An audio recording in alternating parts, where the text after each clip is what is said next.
किछ कर्म न जाना, सार न जाना तेरी।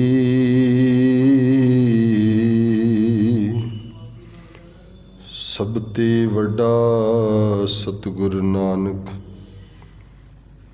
जिन कल राखी मेरी। सब ते वड्डा सतगुर नानक, जिन कल राखी मेरी। सलोक। आपे किया कराया, आपे करने जोग। नानके को रव रहया, दूसर हुआ न होग। पौड़ी। ओं साध सतगुर नमस्कारं, आद मद अंत निरंकारं। आपे सुन आपे सुख आसन, आपे सुनत आप ही जासन। आपन आप आपे उपायो, आपे बाप आप ही मायो। आपे सूखम आपे अस्थूला, लखी न जाए नानक लीला। आपे सूखम आपे अस्थूला, लखी न जाए नानक लीला। वाहिगुरु जी का खालसा, वाहिगुरु जी की फतेह। जुगो जुग अटल चबर छत्र तख्त दे मालिक गुरबाणी गुरुदेव साहिब सतगुरु गुरु ग्रंथ साहिब महाराज, जिन्हां दी पावन पवित्र मुकद्दस गोद अंदर शाम दे वक्त रोज़ाना दी तरह गुरु दे पावन दीवान सजे। सतगुरां दी अगाध बोध बाणी साडा निता प्रतिदिन नितनेम रहरास साहिब दा पाठ आप जी ने भाई साहब पासों सरवण किया है। अरदास हुक्मनामा सूही राग दे अंदर बाबा रविदास साहब जी लिखते ने, जो दिन आवे सो दिन जाही, करना कूच रहन थिर नाही। संग चलत है हम पी चलना, दूर गवन सिर ऊपर मरना। क्या तू सोया जाग एआना, तैं जीवन जग सच कर जाना। ये हुक्मनामा साहब आप जी ने सरवण किया है। सो आओ अगलेरा असी 52 अखरी दा पहला सलोक ते पहली पौड़ी कल आरंभ की सी। सो दी विचार गोचरे है। सो इन आलमी बाकां दी विचार गुरु अर्जन देव महाराज आप सीस ते मेर भरिया हथ रख के आप ही करवा लैन। सो जिन्ने एक गुरु बाबे दे हजूर हाजिर बैठे हों, आओ एक बार रसना पवित्र करिए। फिर शब्द विचार। वाहे गुरु वाहे गुरु वाहे गुरु वाहे वाहिगुरु वाहे वाहिगुरु वाहिगुरु वाहिगुरु वाहिगुरु वाहिगुरु वाहिगुरु वाहिगुरु वाहिगुरु वाहिगुरु। ਵਾਹਿਗੁਰੂ ਵਾਹਿਗੁਰੂ ਵਾਹਿਗੁਰੂ।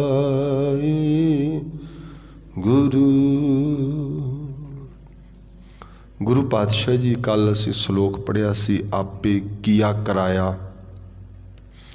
ਆਪੇ ਕਰਨੇ ਜੋਗ, ਨਾਨਕ ਏਕੋ ਰਵ ਰਹਿਆ ਦੂਸਰ ਹੋਆ ਨਾ ਹੋਗ। ਜਦੋਂ ਅਸੀਂ ਸੰਸਾਰ ਨੂੰ ਵੇਖਦੇ ਹਾਂ ਜਾਂ ਨਿਰੰਕਾਰ ਨੂੰ ਵੇਖਦੇ ਹਾਂ, ਸਾਡਾ ਨਜ਼ਰੀਆ ਕੁਝ ਹੋਰ ਹੁੰਦਾ ਹੈ। ਉਹੀ ਇੱਕ ਬੱਚਾ ਇਸ ਸੰਸਾਰ ਨੂੰ ਦੇਖੇ ਤੇ ਉਹਦਾ ਨਜ਼ਰੀਆ ਕੁਝ ਹੋਰ ਹੁੰਦਾ ਹੈ। ਇਸ ਸੰਸਾਰ ਨੂੰ ਇੱਕ ਦੁਨਿਆਵੀ ਪੱਧਰ ਤੇ ਬੰਦਾ ਵੇਖਦਾ ਹੈ, ਉਹਦਾ ਨਜ਼ਰੀਆ ਕੁਝ ਹੋਰ ਹੁੰਦਾ ਹੈ। ਕੋਈ ਸਾਧੂ, ਕੋਈ ਬੰਦਗੀ ਕਰਨ ਵਾਲਾ, ਉਹਦਾ ਨਜ਼ਰੀਆ ਇਹਦੇ ਪ੍ਰਤੀ ਕੁਝ ਹੋਰ ਹੈ। ਕੋਈ ਮਾਰਕਸਵਾਦੀ ਧਾਰਾ ਦਾ ਵਿਚਾਰਧਾਰਾ ਰੱਖਣ ਵਾਲਾ, ਕੋਈ ਤਰਕਵਾਦੀ, ਉਹਦਾ ਨਜ਼ਰੀਆ ਕੁਝ ਹੋਰ ਹੈ। ਤੇ ਜਦੋਂ ਕੋਈ ਗੁਰਮੁਖ ਇਹਨੂੰ ਵੇਖਦਾ ਸੰਸਾਰ ਨੂੰ, ਉਹਦਾ ਨਜ਼ਰੀਆ ਕੁਝ ਹੋਰ ਹੈ। ਜਦੋਂ ਅਸੀਂ ਗੁਰੂ ਗ੍ਰੰਥ ਸਾਹਿਬ ਮਹਾਰਾਜ ਜੀ ਦੀ ਦਿੱਤੀ ਹੋਈ ਸਵੈਕਸ ਜਿਹੜੀ ਹੈ ਐਨਕ ਲਾ ਕੇ ਵੇਖਦੇ ਹਾਂ, ਫਿਰ ਨਜ਼ਰੀਆ ਕੁਝ ਹੋਰ ਬਣਦਾ ਹੈ। ਜਦੋਂ ਉਹ ਦੱਸਦੇ ਨੇ ਜਿਵੇਂ ਗੁਰੂ ਪਾਤਸ਼ਾਹ ਜੀ ਨੇ ਦੇਖਿਆ ਸੰਸਾਰ ਨੂੰ, ਉਵੇਂ ਉਹਨਾਂ ਨੇ ਇਹਨੂੰ ਬਿਆਨ ਕੀਤਾ। ਫਿਰ ਅਸੀਂ ਜਿਨ੍ਹਾਂ ਦੀ ਅਕੀਦੇ ਤੇ ਵਿਸ਼ਵਾਸ ਤੇ ਉਹਨਾਂ ਦੀ ਬਾਣੀ ਪੜ੍ਹਦੇ ਸੁਣਦੇ ਹਾਂ, ਫਿਰ ਸਾਨੂੰ ਪਤਾ ਲੱਗਦਾ ਵੀ ਗੁਰੂ ਤਾਂ ਇਵੇਂ ਵੇਖਦੇ ਨੇ, ਉਹਨਾਂ ਦੇ ਦੇਖਣ ਦਾ ਨਜ਼ਰੀਆ ਐਵੇਂ ਆ। ਤਾਂ ਸਿੱਖ ਦਾ ਫਰਜ਼ ਵੀ ਫਿਰ ਇਹੋ ਜਿਹਾ ਬਣ ਜਾਂਦਾ ਹੈ ਵੀ ਉਹ ਉਵੇਂ ਵੇਖੇ ਜਿਵੇਂ ਗੁਰੂ ਵੇਖਦਾ ਹੈ ਸੰਸਾਰ ਨੂੰ। ਹੁਣ ਜਦੋਂ ਅਸੀਂ ਪੜ੍ਹਦੇ ਹਾਂ, ਇਹ ਵਿਸ ਸੰਸਾਰ ਤੁਮ ਦੇਖਦੇ, ਮਹਾਰਾਜ ਕਹਿੰਦੇ ਇਹ ਵਿਸ ਸੰਸਾਰ ਤੁਮ ਦੇਖਦੇ, ਇਹ ਹਰ ਕਾ ਰੂਪ ਹੈ। ਜੇ ਤਾਂ ਤੁਸੀਂ ਤੁਮ ਸ਼ਬਦ ਆਪਦੇ ਆਪ ਨੂੰ ਲਾ ਲਾਂਗੇ ਅਸੀਂ, ਵੀ ਗੁਰੂ ਸਾਹਿਬ ਨੇ ਕਿਹਾ ਸਾਨੂੰ ਵੀ ਤੁਸੀਂ ਸੰਸਾਰ ਨੂੰ ਵਿਸ ਵੇਖਦੇ ਹੋ, ਫਿਰ ਤਾਂ ਅਰਥ ਹੀ ਬਦਲ ਜਾਣਾ, ਤੁਮ ਦਾ ਅਰਥ। ਹੁਣ ਸਾਨੂੰ ਇਹ ਦੇਖਣਾ ਪਏਗਾ, ਮਾਫੀ ਚਾਹੁੰਦੇ ਹਾਂ, ਉਹ ਦੇਖਣਾ ਪਏ ਸਾਨੂੰ ਵੀ ਗੱਲ ਕਿਹਦੇ ਨਾਲ ਹੋਈ ਹੈ। ਜਦੋਂ ਉਹ ਇੱਥੇ ਗੱਲ ਹੁੰਦੀ ਹੈ ਨਾ ਵੀ ਇਹ ਨੇਤਰੋ ਮੇਰੇ ਹੋ, ਫਿਰ ਆਪਾਂ ਪਤਾ ਲੱਗਦਾ ਇਹ ਤਾਂ ਗੱਲ ਤਾਂ ਨੇਤਰਾਂ ਨਾਲ ਹੋ ਰਹੀ ਹੈ।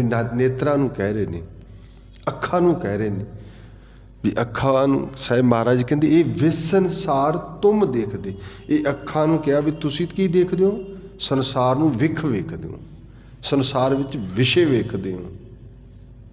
ਪਰ ਹੈ ਕਿ ਇਹ ਵਿਸ ਸੰਸਾਰ ਤੁਮ ਦੇਖਦੇ, ਇਹ ਹਰ ਕਾ ਰੂਪ ਹੈ। ਗੁਰੂ ਅਮਰਦਾਸ ਜੀ ਕਹਿੰਦੇ ਹਰ ਦਾ ਰੂਪ ਹੈ। ਹਰ ਰੂਪ ਨਦਰੀ ਆਇਆ। ਜਦੋਂ ਇਹਨੂੰ ਗੌਰ ਨਾਲ ਵੇਖਿਆ ਚ ਤਾਂ ਰੱਬ ਦਾ ਰੂਪ ਨਜ਼ਰ ਆ ਰਿਹਾ। ਹੁਣ ਜਦੋਂ ਅਸੀਂ ਵੇਖਦੇ ਹਾਂ ਨਾ, ਚਾਹੇ ਉਹ ਐਵੇਂ ਕਹਿ ਲਓ, ਅਸੀਂ ਦੇਖੋ ਜੀ ਫਲਾਣਾ ਲੀਡਰ ਕੀ ਕਰਦਾ ਹੈ, ਫਲਾਣਾ ਕੀ ਕਰਦਾ, ਅਸੀਂ ਦੇਖਦੇ ਹਾਂ ਨਾ, ਅਸੀਂ ਕੀ ਵੇਖਿਆ, ਬੁਰਾਈ, ਉਹਦੀ ਬੁਰਾਈ ਨੂੰ ਦੇਖਿਆ। ਜਾਂ ਅਸੀਂ ਕਹਾਂਗੇ ਵੀ ਉਹ ਫਲਾਣਾ ਬੰਦਾ ਜੀ ਐਵੇਂ ਕਰਦਾ, ਐਵੇਂ ਕਿਸੇ ਦੀ ਬੁਰਾਈ। ਮਤਲਬ ਅਸੀਂ ਕੀ ਵੇਖਦੇ ਹਾਂ, ਉਹਦੇ 'ਚੋਂ ਦੋ ਚੀਜ਼ਾਂ ਲੱਗੀਆਂ ਹੋਈਆਂ ਨੇ ਸੰਸਾਰ ਨੂੰ, ਇੱਕ ਚੰਗਿਆਈ ਤੇ ਇੱਕ ਬੁਰਾਈ, ਇੱਕ ਝੂਠ ਤੇ ਇੱਕ ਸੱਚ, ਇੱਕ ਦਿਨ ਤੇ ਇਸ ਤਰ੍ਹਾਂ ਅਸੀਂ ਕੀ ਵੇਖਣਾ ਹੈ। ਜਿਹੜਾ ਇਨਸਾਨ ਚੰਗਿਆਈ ਵੇਖਦਾ ਹੈ ਨਾ, ਬਸ ਉਹ ਚੰਗਿਆਈ ਵੇਖਦਾ, ਉਹਦਾ ਨਜ਼ਰੀਆ ਐਵੇਂ ਆ, ਸੰਸਾਰ ਨੂੰ ਵੇਖਣ ਦਾ ਨਜ਼ਰੀਆ ਹੈ। ਜਦੋਂ ਤੁਸੀਂ ਇਮੇਜ ਕਰੋ, ਐਵੇਂ ਕਹਿ ਲਓ, ਬੰਦਾ ਪਰਵਾਹ ਹੀ ਨਹੀਂ ਮੰਨਦਾ ਦੁਨੀਆ ਦੀ, ਖਾਣ ਪੀਣ ਦੀ, ਹੋਰ ਰੰਗ ਤਮਾਸ਼ਿਆਂ ਦੀ, ਕੋਈ ਪਰਵਾਹ ਨਹੀਂ। ਆਖਰਕਾਰ ਜੇ ਕਿਤੇ ਜ਼ਿੰਦਗੀ ਦਾ ਮੁਕਾਮ ਨੇੜੇ ਦਿਸਦਾ ਹੋਵੇ ਤੇ ਬੰਦਾ ਕਹਿੰਦਾ ਐਵੇਂ ਚੱਲੇ ਆ ਸੰਸਾਰ ਤੋਂ, ਤੇ ਉਹਨਾਂ ਪ੍ਰਤੀ ਕੀ, ਉਹ ਕਹਿੰਦੇ ਹੁਣ ਸੰਸਾਰ ਕਿੰਨਾ ਵਧੀਆ, ਸੰਸਾਰ 'ਚ ਫਿਰ ਕੀ ਸੀ, ਝਗੜੇ ਨੇ, ਲੜਾਈਆਂ ਨੇ, ਫਿਰ ਕੀ ਹੈ, ਸੰਸਾਰ ਤਾਂ ਬੜਾ ਵਧੀਆ ਸੀ, ਛੱਡਣ ਨੂੰ ਜੀ ਨਹੀਂ ਕਰਦਾ। ਪਰ ਜਿਹੜਾ ਐਵੇਂ ਦਾ ਸੰਸਾਰ ਜਦੋਂ ਬੰਦਾ ਵੇਖਦਾ, ਫਿਰ ਕਹਿੰਦਾ ਨਹੀਂ ਨਹੀਂ ਬੜਾ ਵਧੀਆ ਹੈ। ਫਿਰ ਦੂਜੇ ਦੀ ਬੁਰਾਈ ਵੀ ਚੰਗੀ ਲੱਗਦੀ ਹੈ, ਕਿਉਂਕਿ ਮੁਕਾਮ ਆਪਣਾ ਬਦਲ ਗਿਆ, ਆਪਣੀ ਸੋਚ ਬਦਲ ਗਈ, ਆਪਦਾ ਨਜ਼ਰੀਆ ਬਦਲ ਗਿਆ। ਨਹੀਂ, ਸਭ ਚੰਗੇ ਨੇ। ਇਹ ਨਜ਼ਰੀਆ ਗੁਰੂ ਦੇਖਦਾ। ਮੈਂ ਬੇਨਤੀ ਇਹ ਕਰ ਰਿਹਾ ਸੀਗਾ ਵੀ ਮਹਾਰਾਜ ਕਹਿੰਦੇ ਸੰਸਾਰ ਐਵੇਂ ਦਾ, ਬਣਾਉਣ ਵਾਲਾ ਵੀ ਐਵੇਂ ਆ। ਸਾਨੂੰ ਹੁਣ ਗੁਰੂ ਸਾਨੂੰ ਜਿਵੇਂ ਦਿਖਾਉਂਦਾ ਹੈ ਨਾ, ਅਸੀਂ ਉਵੇਂ ਵੇਖੀਏ। ਆਪੇ ਕੀਆ ਕਰਾਇਆ, ਆਪੇ ਕਰਨੇ ਯੋਗ, ਹੋਰ ਨਹੀਂ ਕੋਈ ਕਰ ਸਕਦਾ, ਦੂਜਾ ਬੰਦਾ ਕਰ ਹੀ ਨਹੀਂ ਸਕਦਾ, ਇਹਦੇ ਯੋਗ ਹੀ ਨਹੀਂ ਹੈਗਾ ਕੋਈ ਕਰ ਸਕਦਾ। ਜਿਵੇਂ ਮੈਂ ਰਾਤ ਕਹਿ ਰਿਹਾ ਸੀ, ਇੱਕ ਐਗਜ਼ਾਮਪਲ ਹੀ ਲਈ ਸੀ ਅਸੀਂ ਵੀ, ਤਿੱਥੈ ਤੂੰ ਸਮਰੱਥ ਜਿੱਥੇ ਕੋਈ ਨਹੀਂ, ਉੱਥੇ ਤੇਰੀ ਰੱਖ ਅਗਨੀ ਉਦਰ ਮਾਹੀ। ਬਹੁਤ ਚੀਜ਼ਾਂ ਨੇ ਇਸ ਪ੍ਰਕਿਰਤੀ ਦੀਆਂ ਜਿਨ੍ਹਾਂ ਨੂੰ ਵੇਖ ਕੇ ਬੰਦਾ ਹੈਰਾਨ ਹੁੰਦਾ ਹੈ ਕਿ ਜਿਹੜੇ ਮਾਤਾ ਦੇ ਉਦਰ ਦੇ ਵਿੱਚ ਬੱਚਾ ਹੈ, ਉਹਦੀ ਪਰਵਰਿਸ਼ ਜਿਹੜੀ ਹੈ, ਉਹਦੀ ਪਾਲਣਾ ਜਿਹੜੀ ਹੈ, ਆਂਡਿਆਂ ਵਿੱਚ ਬੱਚੇ ਨੇ, ਆਂਡਾ ਬਿਲਕੁਲ ਬੰਦ ਹੈ, ਉਹ 'ਚ ਹਵਾ ਨਹੀਂ, ਕੋਈ ਖਾਣ ਨਹੀਂ, ਕੋਈ ਖੁਰਾਕ ਨਹੀਂ, ਕੋਈ ਮਾਂ ਨਾਲ ਕੰਟੈਕਟ ਨਹੀਂ, ਪਰ ਜੁੜੇ ਤਾਂ ਹੋਏ ਨਹੀਂ ਨਾ ਕਿਸੇ ਨਾਲ, ਕੌਣ ਪਾਲਦਾ ਉਹਨੂੰ? ਤਾਂ ਜਿਹੜਾ ਉਹ ਪਾਲਣ ਵਾਲਾ ਹੈ, ਉੱਥੇ ਕਿਸੇ ਹੋਰ ਦੀ ਸਮਰੱਥ ਨਹੀਂ ਹੈਗਾ, ਕੋਈ ਹੋਰ ਸਮਰੱਥ ਨਹੀਂ ਹੈ। ਉੱਥੇ ਕੌਣ ਸਮਰੱਥ ਹੈ? ਤਿੱਥੈ ਤੂੰ ਸਮਰੱਥ ਜਿੱਥੇ ਕੋਈ ਨਾ, ਕੋਈ ਵੀ ਨਹੀਂ ਹੈਗਾ। ਜਾਂ ਤਾਂ ਉਹਨੇ ਕਰਾ ਲਿਆ ਜਾਂ ਆਪ ਕੀਤਾ। ਵੀ ਜਿਹੜਾ ਚੀਜ਼ ਰੱਬ ਕਰ ਸਕਦਾ ਦੂਜਾ ਨਹੀਂ ਕਰ ਸਕਦਾ। ਇਹੀ ਗੁਰੂ ਸਾਹਿਬ ਦੀ ਬਖਸ਼ਿਸ਼ ਹੈ। ਰੱਬ ਦੇ ਵਰਤਾਰੇ ਨੂੰ ਤੁਸੀਂ ਕਿਵੇਂ ਵੇਖਣਾ ਹੈ? ਆਪਦੀਆਂ ਨਜ਼ਰਾਂ ਨਾਲ ਬੰਦਾ ਵੇਖਦਾ, ਗਿਆਨ ਦੀਆਂ ਨਜ਼ਰਾਂ ਨਾਲ ਵੇਖਣਾ, ਜਾਂ ਫਿਰ ਗੁਰੂ ਦੀਆਂ ਨਜ਼ਰਾਂ ਨਾਲ ਵੇਖਣਾ। ਗੁਰੂ ਕਿਵੇਂ ਵੇਖਦਾ ਹੈ, ਗੁਰੂ ਕਿਵੇਂ ਦਿਖਾਉਂਦਾ ਹੈ, ਸਾਨੂੰ ਅਸੀਂ ਉਵੇਂ ਵੇਖਣਾ ਹੈ। ਤਾਂ ਗੁਰੂ ਮਹਾਰਾਜ ਕਹਿੰਦੇ ਇਹ ਵਿਸ ਸੰਸਾਰ ਤੁਮ ਦੇਖਦੇ ਉਹ ਨੇਤਰੋ, ਤੁਸੀਂ ਤਾਂ ਇਹਨੂੰ ਦੇਖ ਰਹੇ ਹੋ, ਇਹ ਨੇਤਰ, ਪਰ ਇਹ ਤਾਂ ਹਰ ਕਾ ਰੂਪ ਹੈ, ਇਹ ਤਾਂ ਰੱਬ ਦਾ ਰੂਪ ਹੈ। ਇਹ ਤਾਂ ਕਿਉਂ ਰੱਬ ਦਾ ਰੂਪ ਹੈ? ਕਿਉਂਕਿ ਇਹਨੂੰ ਬਣਾਉਣ ਵਾਲਾ ਰੱਬ ਹੈ। ਕੁਝ ਵੀ ਨਹੀਂ ਸੀਗਾ। ਮਹਾਰਾਜ ਕਹਿੰਦੇ ਆਪੇ ਕੀਆ ਕਰਾਇਆ, ਜਾਂ ਤਾਂ ਉਹਨੇ ਆਪ ਕਰ ਦਿੱਤਾ ਜਾਂ ਫਿਰ ਉਹਨੇ ਕਰਾਇਆ ਕਿਸੇ ਤੋਂ। ਤੇ ਕਰਨ ਵਾਲਾ ਤੇ ਕਰਾਉਣ ਵਾਲਾ ਉਹ ਆਪ ਹੀ ਹੈ। ਇਹਦਾ ਮਤਲਬ ਜਿਹੜਾ ਜਿਹ ਤੋਂ ਕਰਾਉਂਦਾ ਹੈ ਨਾ, ਉਹ ਵੀ ਇਹ ਨਹੀਂ ਹੈਗਾ ਉਹ ਆਪਣੀ ਮਰਜ਼ੀ ਕਰ ਲਏਗਾ, ਕਰਦਾ ਕੁਝ ਨਹੀਂ। ਉਹ ਵੀ ਉਹੀ ਕਹਿੰਦਾ ਜੋ ਕੁਛ ਤੈਨੂੰ ਕਿਹਾ ਉਹੀ ਕਰਨਾ, ਜਿਹਦਾ ਆਪਾਂ ਰਾਤ ਐਕਸਪਲੇਨ ਕੀਤਾ ਸੀ ਇਹਨੂੰ। ਤਾਂ ਸਾਹਿਬ ਕਹਿੰਦੇ ਨਾਨਕ ਇੱਕੋ ਰਵ ਰਿਹਾ, ਇੱਕੋ ਹੀ ਰਵਿਆ ਹੋਇਆ ਸਾਰੇ ਸੰਸਾਰ ਵਿੱਚ, ਇੱਕੋ ਹੀ ਹੈ, ਦੂਜਾ ਨਹੀਂ ਹੈ ਕੋਈ। ਇੱਕੋ ਰਵ ਰਿਹਾ ਦੂਸਰ ਹੋਆ ਨਾ ਹੋਗ, ਮਨੁੱਖ ਨਹੀਂ ਸਮਝਦਾ ਹੈ, ਹੋਰ ਕੋਈ ਹੋਗ ਨਹੀਂ। ਦੂਸਰ ਹੋਆ, ਦੂਜਾ ਕੋਈ ਹੈ ਹੀ ਨਹੀਂ, ਨਾ ਹੋਣਾ। ਬਸ ਮਨੁੱਖ ਦੀ ਹਾਂ ਬਿਰਤੀ ਹੈ। ਮਤਲਬ ਤੁਸੀਂ ਦੇਖੋ, ਇਹ ਹੈ ਗੁਰੂ ਦਾ ਨਜ਼ਰੀਆ ਵੇਖਣ ਦਾ। ਅਸੀਂ ਧਰਮ ਦੀ ਦੁਨੀਆ ਦੀ ਜਿਹੜੀ ਵਾਰਤਾ ਕਰਦੇ ਹਾਂ, ਤੁਸੀਂ ਸਪੋਜ਼ ਕਰੋ ਯੈਸਟਰਡੇ ਕਿਤੇ ਗੱਲ ਹੋ ਰਹੀ ਸੀ ਵੀ ਛੋਟੇ ਬੱਚੇ ਨੇ ਸਕੂਲ ਦੇ ਵਿੱਚ, ਅਤੇ ਜਿਹੜੀ ਉਹ ਮੇਡ ਬੱਚਿਆਂ ਦਾ ਮੇਲ ਬਣਾਉਂਦੀ ਹੈ, ਉਹ ਕਿਸੇ ਵਿਸ਼ੇਸ਼ ਸਾਡੀ ਅਖੌਤੀ ਜਾਤ ਨਾਲ ਸੰਬੰਧਿਤ ਹੈ, ਅਤੇ ਬੱਚੇ ਕਹਿੰਦੇ ਅਸੀਂ ਤਾਂ ਖਾਣਾ ਹੀ ਨਹੀਂ ਖਾਣਾ ਇਹਦੇ ਹੱਥ ਦਾ। ਉਹਨਾਂ ਬੱਚਿਆਂ ਨੇ, ਛੋਟੇ ਬੱਚਿਆਂ ਨੂੰ, ਮਤਲਬ ਉਹਨਾਂ ਬੱਚਿਆਂ ਨੂੰ ਕਿਆ ਪਤਾ ਹੈ ਇਹ ਚੀਜ਼ ਦਾ? ਉਹਨਾਂ ਨੂੰ ਜਿਹੜੀ ਨੌਲੇਜ ਦੇਣੀ ਸੀ, ਜਿਸ ਧਰਮ ਦੀ ਦੁਨੀਆ ਦੀ ਜਿਹੜੀ ਇਨਸਾਨੀਅਤ ਦੇਣੀ ਸੀ, ਉਹ ਦੇ ਹੀ ਨਹੀਂ ਰਹੇ। ਹੁਣ ਇਹ ਕੀ ਆ? ਇਹ ਇਹਨਾਂ ਨੂੰ ਸਮਝਾਇਆ ਹੀ ਨਹੀਂ ਜਾ ਰਿਹਾ ਵੀ ਇੱਕ ਕੀ ਹੈ। ਉਹਨਾਂ ਨੂੰ ਸਮਝਾਇਆ ਜਾ ਰਿਹਾ ਬਸ ਅਸੀਂ ਆ। ਉਹ ਕੌਣ ਆ? ਉਹ ਜਿਹੜੇ ਸੰਸਾਰ ਦੇ ਲੋਕਾਂ ਨੇ ਬਣਾਇਆ ਉਹ ਹੈ। ਸਾਹਿਬ ਮਹਾਰਾਜ ਕਹਿੰਦੇ ਨਾਨਕ ਏਕੋ। ਜੇ ਅਸੀਂ ਗੁਰੂ ਅਰਜਨ ਪਾਤਸ਼ਾਹ ਦੀ ਗੱਲ ਮੰਨਾਂਗੇ, ਉਹ ਕਦੇ ਦੂਜਾ ਹੀ ਨਹੀਂ। ਸਾਹਿਬ ਮੇਰਾ ਇੱਕੋ ਹੈ, ਇੱਕੋ ਹੈ ਭਾਈ, ਇੱਕੋ ਹੈ। ਰਿਪੀਟ ਕਰਕੇ ਫਿਰ ਕਹਿ ਦਿੱਤਾ, ਦੂਜਾ ਹੀ ਨਹੀਂ ਹੈਗਾ। ਇਸੇ ਕਰਕੇ ਸਾਡਾ ਜਿਹੜਾ ਗੁਰੂ ਪਾਤਸ਼ਾਹ ਸਿਧਾਂਤ ਬਣਾਇਆ ਇੱਕ ਵਾਲਾ, ਉਹ ਇਹ ਹੈ। ਦੁਨੀਆ ਦੇ ਕਲਾਵੇ ਦੇ ਵਿੱਚ ਸਾਰੇ ਦੇ ਵਿੱਚ ਇੱਕ ਆ ਜਾਏਗਾ। ਮੇਰੇ ਮਿੱਤਰ ਨੇ ਉਹਨਾਂ ਨਿਊਜ਼ੀਲੈਂਡ ਗਏ ਸੀ ਕਥਾ ਕਰਨ ਵਾਸਤੇ। ਉਹ ਕਹਿੰਦੇ ਕਥਾ ਤੋਂ ਬਾਅਦ ਕੋਈ ਮੈਨੂੰ ਗੋਰਾ ਮਿਲਿਆ ਅਤੇ ਉਹਨੇ ਮੈਨੂੰ ਸਵਾਲ ਕੀਤਾ ਵੀ ਤੁਸੀਂ ਕਹਿੰਦੇ ਹੋ ਵੀ ਇੱਕ ਰੱਬ ਦੀ ਗੱਲ ਹੈ ਵੀ ਇੱਕ ਹੁੰਦਾ ਹੈ, ਇੱਕ ਕਿਵੇਂ ਹੋ ਗਿਆ? ਅਸੀਂ ਤਾਂ ਇਹਨੂੰ ਮੰਨਦੇ ਹਾਂ, ਜਾਂ ਫਲਾਣਾ ਧਰਮ ਇਹਨੂੰ ਮੰਨਦਾ ਹੈ, ਤੁਸੀਂ ਕਹਿੰਦੇ ਹੋ ਵੀ ਇੱਕੋ ਹੀ ਹੈ, ਇੱਕ ਕਿਵੇਂ ਹੋ ਗਿਆ? ਕਹਿੰਦਾ ਮੈਂ ਉਹਨੂੰ ਹਜੇ ਖੜੇ ਸੀ, ਉਹਦੇ ਗੋਰੇ ਅਕਸਰ ਹੀ ਪਾਣੀ ਰੱਖਦੇ ਨੇ ਹੱਥ ਵਿੱਚ ਬੋਟਲ। ਕਹਿੰਦਾ ਵੀ ਇਹ ਤੁਹਾਡੇ ਹੱਥ 'ਚ ਕੀ ਹੈ? ਕਹਿੰਦਾ ਯੂ ਨੋ, ਤੈਨੂੰ ਪਤਾ ਨਹੀਂ ਵੀ ਇਹ ਕੀ ਹੈ? ਬੋਤਲ ਪਾਣੀ ਦੀ। ਕਹਿੰਦਾ ਕੀ ਹੈ? ਕਹਿੰਦਾ ਪਾਣੀ ਹੈ, ਵਾਟਰ। ਕਹਿੰਦਾ ਨਹੀਂ ਵਾਟਰ ਨਹੀਂ ਹੈਗਾ, ਪਾਣੀ ਹੈ। ਉਹ ਕਹਿੰਦਾ ਬਟ ਪਾਣੀ ਕੀ ਹੁੰਦਾ? ਕਹਿੰਦਾ ਤੈਨੂੰ ਪਤਾ ਨਹੀਂ ਪਾਣੀ ਕੀ? ਕਹਿੰਦਾ ਪਾਣੀ ਵਾਟਰ ਹੀ ਹੁੰਦਾ ਹੈ। ਉਹਨੇ ਉਨੀ ਗੱਲ 'ਚ ਉਹਨੂੰ ਸਮਝਾ ਦਿੱਤਾ। ਕਹਿੰਦਾ ਇਸ ਨੂੰ ਅਸੀਂ ਪਾਣੀ ਕਹਿੰਦੇ ਹਾਂ, ਤੁਸੀਂ ਕੀ ਕਹਿੰਦੇ ਹੋ? ਇਹਨੂੰ ਵਾਟਰ ਕਹਿੰਦੇ ਹੋ। ਹੋਰ ਮੁਲਕ ਵਾਲੇ, ਥਾਈ ਵਾਲੇ ਇਹਨੂੰ ਨਾਮ ਕਹਿੰਦੇ ਨੇ, ਕਿਸੇ ਨੂੰ ਜਲ ਕਿਹਾ, ਕਿਸੇ ਨੇ ਸੀਤਲ ਕਿਹਾ, ਬੜੇ ਨਾਂ ਰੱਖੇ ਨੇ। ਤੇ ਕੋਈ ਨੀਰ ਕਹਿੰਦਾ ਹੈ। ਕਹਿੰਦਾ ਇਹਦਾ ਮਤਲਬ ਨਾਂ ਅਲੱਗ ਅਲੱਗ ਨੇ, ਹੈ ਤਾਂ ਪਾਣੀ ਹੀ ਹੈ ਨਾ। ਰੱਬ ਤਾਂ ਇੱਕੋ ਹੀ ਹੈ।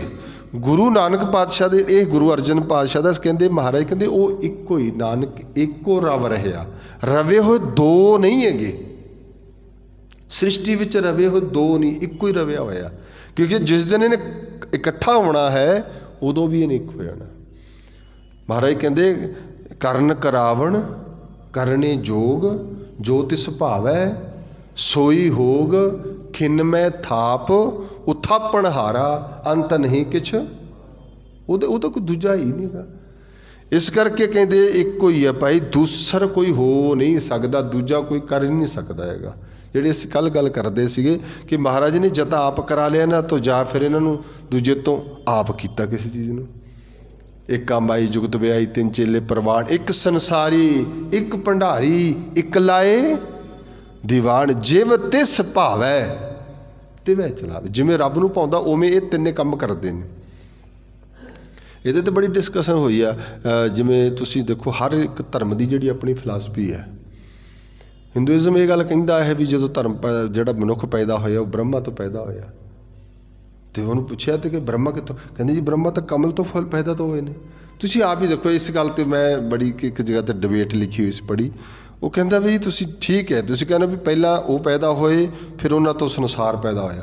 ਫਿਰ ਕਹਿੰਦੇ ਤੁਸੀਂ ਕਹਿੰਦੇ ਉਹ ਕਿੱਥੋਂ ਪੈਦਾ? ਕਹਿੰਦੇ ਫੁੱਲ ਤੋਂ। ਕਹਿੰਦੇ ਫਿਰ ਫੁੱਲ ਕਿਵੇਂ ਪਹਿਲਾਂ ਪੈਦਾ ਹੋ ਗਿਆ? ਜੇ ਫੁੱਲ ਪੈਦਾ ਪਹਿਲਾਂ ਹੋਇਆ ਏ ਤੇ ਇਹਦਾ ਮਤਲਬ ਉਦੋਂ ਬਾਅਦ ਉਹ ਪੈਦਾ ਹੋਇਆ। ਫਿਰ ਸੰਸਾਰ ਕਿਵੇਂ ਪਹਿਲਾਂ ਪੈਦਾ ਹੋ ਗਿਆ? ਫੁੱਲ ਕਿੱਥੋਂ ਆ ਗਏ? ਫੁੱਲ ਵਿੱਚੋਂ ਪੈਦਾ ਹੋਇਆ ਹੈ। ਨਹੀਂ ਭਾਈ, ਇਸ ਕਰਕੇ ਗੁਰੂ ਪਾਤਸ਼ਾਹ ਨੇ ਜਿਹੜੀ ਇੱਕ ਸਾਇੰਸ ਨੇ ਗੱਲ ਕਹੀ ਹੈ ਨਾ, ਮਹਾਰਾਜ ਕਹਿੰਦੇ ਉਸ ਉੱਥੇ ਕਹਿੰਦੇ ਨੇ ਕਿ ਉਸ ਪਰਮੇਸ਼ਰ ਨੇ ਸਾਚੇ ਤੇ ਪਵਣਾ ਪਿਆ, ਪਵਣੇ ਤੇ ਜਲ ਹੋਏ, ਜਲ ਤੇ ਤਿਰ ਭਵਨ ਸਾਜਿਆ, ਘਟ ਘਟ ਜੋਤ ਸੁਮੇ। ਪਹਿਲਾਂ ਕੀ ਸੀ? ਸੱਚ ਸੀ ਇਕੱਲਾ ਬਸ। ਸੱਚ ਤੋਂ ਪਵਨ ਬਣੀ, ਪਵਨ ਤੋਂ ਜਲ ਬਣਿਆ, ਜਲ ਤੋਂ ਸ੍ਰਿਸ਼ਟੀ ਬਣੀ, ਸਾਰਾ ਕੁਝ ਇਸ ਤਰ੍ਹਾਂ ਬਣਦਾ ਗਿਆ। ਕਹਿੰਦੇ ਇਸ ਪਰਮੇਸ਼ਰ ਨੇ ਐਵੇਂ ਸਿਰਜਿਆ ਹੈ। ਉਹ ਜਿਸ ਦਿਨ ਮਹਾਰਾਜ ਕਹਿੰਦੇ ਖਤਮ ਕਰਦਾ ਹੈ ਤੇ ਸਾਰੀ ਸ੍ਰਿਸ਼ਟੀ ਫਿਰ ਇੱਕ ਹੋ ਜਾਂਦੀ ਹੈ। ਆਪੇ ਥਾਪ ਉਹ ਥਾਪਣ ਹਾਰਾ। ਕੋਈ ਸਮਾਂ ਨਹੀਂ ਲਾਉਂਦਾ। ਇਹ ਤਾਂ ਸਾਰਾ ਕਾਹਦਾ ਹੈ? ਸਕਲ ਕਾਲ ਕਾ ਕੀਆ। ਇਹ ਤਾਂ ਸਕਾਲ ਦਾ ਤਮਾਸ਼ਾ ਕੀਤਾ ਹੈ, ਕਾਲ ਸਾਰਾ ਇਕੱਠਾ ਕੀਤਾ, ਹੋਰ ਕੁਝ ਨਹੀਂ ਹੈਗਾ। ਇਹ ਪਸਾਰਾ ਉਹਨੇ ਆਪ ਬਣਾਇਆ ਹੋਇਆ। ਤਾਂ ਗੁਰੂ ਬਾਬਾ ਜੀ ਕਹਿੰਦੇ ਨੇ ਇਸ ਕਰਕੇ ਉਹ ਇੱਕੋ ਹੀ ਹੈ ਭਾਈ। ਹੁਣ ਜੇ ਇਹਨੂੰ ਹੋਰ ਥੋੜ੍ਹਾ ਡੀਪਲੀ ਦੇਖਣਾ ਹੋਵੇ ਤਾਂ ਉਹ ਹੈ ਸਾਡੇ ਵਿੱਚ। ਜਿਵੇਂ ਮੈਂ ਕੱਲ੍ਹ ਕਿਹਾ ਸੀ, ਅਸੀਂ ਸਰੀਰ ਕਰਕੇ ਤਾਂ ਵੇਖ ਲੈਣਾਗੇ। ਸਰੀਰ ਕਰਕੇ ਸਾਡੇ ਧਰਮ ਵੀ ਅਲੱਗ ਨੇ, ਸਰੀਰ ਕਰਕੇ ਸਾਡੀਆਂ ਜਾਤਾਂ ਵੀ ਅਲੱਗ ਹੋ ਸਕਦੀਆਂ ਨੇ, ਸਰੀਰ ਕਰਕੇ ਸਾਡਾ ਰੰਗ ਨਸਲ ਆਦਿ ਬੜਾ ਕੁਛ ਬਣਿਆ। ਪਰ ਜੇ ਤੁਸੀਂ ਰੂਹ ਕਰਕੇ ਵੇਖੋਗੇ, ਆਤਮਾ ਕਰਕੇ ਵੇਖੋਗੇ, ਫਿਰ ਇੱਕ ਆ ਸਾਰਾ ਕੁਛ। ਸਾਡੇ ਬਾਡੀ ਦਾ ਸਟਰਕਚਰ ਜਿਹੜਾ ਰੱਬ ਨੇ ਬਣਾਇਆ ਉਹ ਇੱਕੋ ਬਣਾਇਆ ਸਭ ਦਾ। ਇਹ ਥੋੜ੍ਹੀ ਅਲੱਗ ਹੈਗਾ ਵੀ ਕਿਸੇ ਦੇ ਹਾਰਟ ਕਿਤੇ ਹੋਰ ਪਾਸੇ ਲਾਤਾ, ਵੀ ਬੰਦੇ ਦੇ ਕਿਤੇ ਇੱਧਰ ਕਿਸੇ ਹੋਰ ਲੱਗਿਆ ਹੋਵੇ, ਨਹੀਂ ਹੈਗਾ। ਅੱਖਾਂ ਦਾ ਦੇਖਣ ਦਾ ਨਜ਼ਰੀਆ ਜਿਵੇਂ ਸਭ ਦਾ ਸੇਮ ਹੈ। ਖੂਨ ਦਾ ਰੰਗ ਬਲੱਡ ਹੈ ਜਿਹੜਾ ਹੈ, ਉਹਦਾ ਵੀ ਸਾਰਾ ਦਾ ਸਾਰਾ ਇੱਕੋ ਹੀ ਰੰਗ ਬਣਾਇਆ। ਜੋ ਪ੍ਰਕਿਰਤੀ ਨੇ ਬਣਾਇਆ, ਮਹਾਰਾਜ ਕਹਿੰਦੇ ਪੰਜ ਤੱਤ ਨਾਲ ਇਹ ਸ੍ਰਿਸ਼ਟੀ ਸਾਰੀ ਰਚੀ ਗਈ ਹੈ। ਕੋਈ ਛੇਵਾਂ ਅੱਜ ਤੱਕ ਬਣਾ ਨਹੀਂ ਸਕਿਆ, ਕੋਈ ਛੇਵਾਂ ਕਰ ਸਕਿਓ ਜੇ ਕੋਈ ਕਰ ਸਕਦਾ ਹੋਵੇ, ਨਹੀਂ। ਤੇ ਇਸ ਲਈ ਕਹਿੰਦੇ ਉਹਨੂੰ ਬਣਾਉਣ ਵਾਲਾ ਵੀ ਉਹ ਆਪ ਹੈ ਤੇ ਉਹ ਇੱਕੋ ਹੀ ਰਵਿਆ ਹੋਇਆ ਸਾਰਿਆਂ ਦੇ ਵਿੱਚ। ਪੌੜੀ ਆਪਾਂ ਜਿੱਥੇ ਰਾਤ ਸਮਾਪਨ ਕੀਤਾ ਸੀ, ਆਓ ਇਹਦੀ ਵਿਚਾਰ ਕਰੀਏ। ਓੰ ਸਾਧ ਸਤਿਗੁਰ ਨਮਸਕਾਰੰ। ਓੰ ਜਿਹੜਾ ਹਿੰਦੀ ਦਾ ਸ਼ਬਦ ਹੈ, ਕਿਉਂਕਿ ਆਪਾਂ 52 ਅੱਖਰੀ ਦੀ ਗੱਲ ਕਰਦੇ ਹਾਂ, ਊੜੇ ਤੋਂ ਆਰੰਭ ਹੁੰਦਾ ਹੈ। ਜਿਹੜੀ ਸੰਸਕ੍ਰਿਤ ਹੈ ਉਹ ਓੰ ਪਹਿਲਾ ਅੱਖਰ ਮੰਨਦੀ ਹੈ। ਇਸ ਕਰਕੇ ਹਿੰਦੀ ਵਾਲਿਆਂ ਨੇ ਵੀ ਓ ਕਿਹਾ ਸੀ ਤੇ ਸਾਡੇ ਪੰਜਾਬੀ ਵਿੱਚ ਊੜਾ ਬਣਿਆ ਪਹਿਲਾਂ। ਉਹਦੀ ਇੱਕ ਇਹ ਸਾਊਂਡ ਨੇ, ਜਿਹੜੇ ਬਾਬਲਸ ਨੇ ਨਾ, ਉਹਨਾਂ ਦੀ ਸਾਊਂਡ ਹੈ ਵੱਖਰੀ ਵੱਖਰੀ। ਤਾਂ ਇੱਥੇ ਇਹਨਾਂ ਨੇ ਪਹਿਲਾ ਅੱਖਰ ਓੰ ਲਿਖਿਆ ਹੈ। ਜਿਵੇਂ ਜੇ ਤੁਸੀਂ ਅਰਬੀ ਪੜ੍ਹੋਗੇ ਤਾਂ ਉਹਨਾਂ ਨੇ ਅਲਿਫ ਪਹਿਲਾਂ ਕਿਹਾ ਹੈ। ਅੱਖਰ ਦੀ ਕੋਈ ਸ਼ੁਰੂਆਤ ਹੈ। ਇਸ ਕਰਕੇ ਬਹੁਤਿਆਂ ਨੇ ਨਾ ਦਾਨਿਆਂ ਨੇ ਜਿਹੜਾ ਨਾਂ ਪਹਿਲੇ ਅੱਖਰ ਦਾ ਵੀ ਰੱਖਿਆ, ਉਹ ਵੀ ਇਸ ਤਰ੍ਹਾਂ ਸੀ ਜਿਵੇਂ ਰੱਬ ਦੇ ਅੱਖਰ ਤੋਂ ਸ਼ੁਰੂ ਹੁੰਦਾ ਹੈ। ਪਹਿਲੇ ਦਿਨ ਵੀ ਮੈਂ ਤੁਹਾਨੂੰ ਜ਼ਿਕਰ ਕੀਤਾ ਸੀ ਵੀ ਜਦੋਂ ਕਈ ਚਿੱਠੀਆਂ ਦੇ ਵਿੱਚ ਪੱਟੀਆਂ ਲਿਖੀਆਂ ਨੇ, ਵਾਰਨਮਾਲਾ ਲਿਖੀ ਹੈ। ਜਿਵੇਂ ਉਹਨਾਂ ਨੇ ਕਿਹਾ ਸੀ, ਊੜਾ ਆਖਦਾ ਓਂਕਾਰ ਦਾ ਭਜਨ ਕਰ ਤੂੰ, ਜਿਹੜਾ ਬੀਜ ਹੈ ਕੁੱਲ ਸੰਸਾਰ ਦਾ ਜੀ। ਮਤਲਬ ਉਹਨਾਂ ਨੇ ਰੱਬ ਦੇ ਨਾਂ ਤੋਂ ਪਹਿਲਾ ਅੱਖਰ ਆਰੰਭ ਕੀਤਾ ਹੈ। ਇਸ ਤਰ੍ਹਾਂ ਜਿਹੜੇ ਪਹਿਲੇ ਅੱਖਰ ਦੀ ਵਾਰਤਾ ਹੈ ਉਹਦੇ 'ਤੇ ਰੱਬ ਦਾ ਹੀ ਨਾਂ ਬਣਦਾ ਹੈ। ਖੈਰ ਬਾਬਾ ਜੀ ਕਹਿੰਦੇ ਸਾਧ ਸਤਿਗੁਰ ਨਮਸਕਾਰ, ਮੇਰਾ ਸਤਿਗੁਰੂ ਜਿਹੜਾ ਹੈ ਨਾ ਉਹਨੂੰ ਮੇਰੀ ਨਮਸਕਾਰ ਹੈ।